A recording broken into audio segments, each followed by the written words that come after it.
चार्टमध्ये बघण्यासारखं काय असतं? एक चार्ट असतो, त्याच्यामध्ये एक अप ट्रेंड आणि एक डाऊन ट्रेंड असतो आणि त्याच्या अगोदर काय येतं? एक करेक्शन येत असते. जर आपल्याला समजलं, की कोणती करेक्शन कुठं संपणार आहे आणि कुठं सुरू होणार आहे, तर आपल्याला किती सोपं होईल?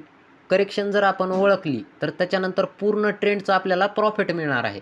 तर तशाच एका इंडिकेटरवरती आपल्याला आज बोलायचं आहे, फिबोनाची रिट्रेसमेंट.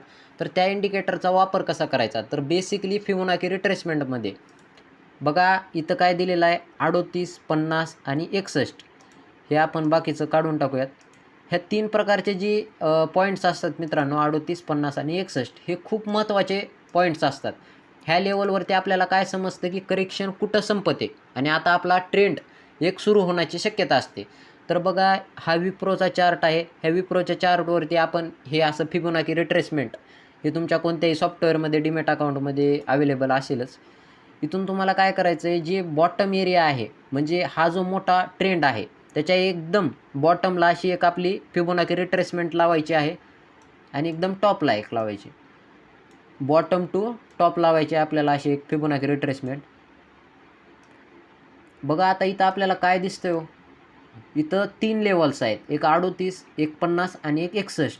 ह्या विप्रोच्या चार्टने कुठं रिट्रेसमेंट घेतलेली आहे? बघा हा जो 61चा लेवल असतो, हा खूप मोठा इम्पॉर्टंट लेवल असतो. इथून चार्ट एकदम रिव्हर्स येण्याचे खूप चान्सेस असतात मित्रांनो. 99 तर नाही, पण एक 90%, 90 ते 85% एकदम ॲक्युरेट असतो मित्रांनो हा इंडिकेटर. बघा इथं 61%ची रिट्रेसमेंट घेऊन विप्रोनं इथूनच काय केलेली आहे, एक मोठी एक ब्लास्ट मूव्ह दिलेली आहे आणि आणखीन वर जाण्याची खूप दाट शक्यता आहे. ही कोणती बाय रिकमेंडेशन नाही मित्रांनो, तुम्ही तुमच्या फायनान्शियल ॲडवायझरला विचारून डिसिजन घेऊ शकतात. तर आपण काय करूयात, आणखीन मी तुम्हाला 2-3 चार्ट दाखवतो. आपण कोटक बँकेचा चार्ट बघूयात की त्याच्यामध्ये काय झालं होतं. बघा इथं काय झालेलं आहे हो. बघा आपण एकदम बॉटम लाईनला हा चार्ट लावूयात. बॉटम टू टॉप एरियामध्ये लावायचं आहे आपल्याला.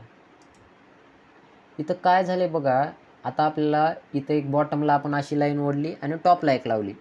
हा जो कोटक बँकेचा चार्ट आहे कंटिन्युअसली रिट्रेसमेंट कुठं घेत आहे, तर बघा 50 वरती कंटिन्युअसली एक रिट्रेसमेंट घेत आहे. जसं ही जी चॅनल पट्टी आहे म्हणजे थोडक्यात सपोर्ट रेजिस्टन्स चालू आहे याच्यामध्ये. इथं रिट्रेसमेंट कुठं घेत आहे हो, बघा 50%ला इथं 3 वेळेस आपल्याला रिट्रेसमेंट मिळालेली आहे आणि इथून आता वर जाण्याची एक दाट शक्यता असते. तर अशा पद्धतीनं आपल्याला काय करायचं असतं की एक ट्रेंड अप ट्रेंड जर चालू असेल तर आपला शेअर्स कुठपर्यंत खाली पडू शकतो, आता कुठपर्यंत एक करेक्शन होऊ शकते आणि तिथं हा करेक्शन संपू शकतो, हे आपल्याला बघायची गरज असते मित्रांनो. आणि डाऊन ट्रेंडमध्ये त्याच्या अपोजिट काय करायचं आहे, आपल्याला टॉपला लावायचं आहे आणि खाली बॉटमला लावायचं आहे आणि कुठं रिट्रेसमेंट घेते हे बघायचं आहे आपल्याला. आणि त्यानंतर आपल्याला पॅटर्न्स चेक करायचे. मी तुम्हाला मूव्हिंग ॲव्हरेज शिकवलं, त्याच्यानंतर आपण कॅन्डल स्टिक बघितली होती, त्याच्यानंतर बॉलिंगर बँड, MACD, RSI, ह्या सगळ्या गोष्टींना काय करायचं, एकत्र कन्व्हर्जन करायचं असतं आणि त्याच्यावरून आपल्याला काय एक डिसिजन घ्यायचं आहे. तर बघा आपण आणखी एक दुसरा चार्ट बघूयात.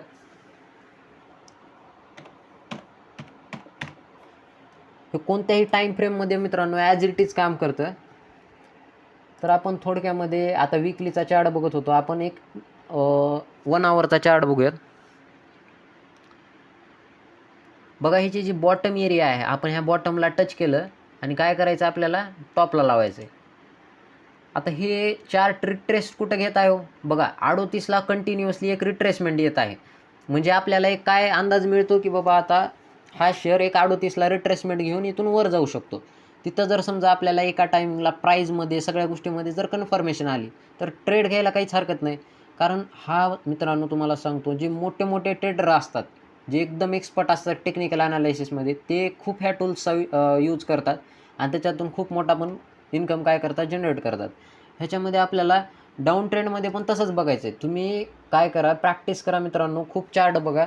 आता मी तुम्हाला 2-3 सांगितलं की बाबा एकदम ह्याच्यामध्ये काम कसं करायचं, तुमचा कमी टायमिंगमध्ये तुम्हाला शिकवलं की बाबा ह्याच्यामध्ये आपण काय बघू शकतो, मेन पॉईंट काय आहे. तर तुम्हाला खूप चार्ट बघा, त्याच्यामुळं तुम्हाला एकदम कॉन्फिडन्स येईल आणि प्रॅक्टिस होईल तुमची. जेवढी प्रॅक्टिस कराल ना तेवढी तुमची ॲक्युरेसी वाढेल. तर तुम्हाला आणखीन टेक्निकल ॲनालिसिस ॲडव्हान्समध्ये शिकायचं असेल तर मी डिस्क्रिप्शनमध्ये लिंक दिलेली आहे, त्या लिंकवर जा आणि पूर्ण डिटेल्समध्ये व्हिडिओज बघा, जेणेकरून तुमच्या नॉलेजमध्ये खूप गेन होईल आणि तुमच्या प्रॉफिटमध्ये पण गेन होईल. धन्यवाद. भेटूयात एका पुढच्या नवीन व्हिडिओ.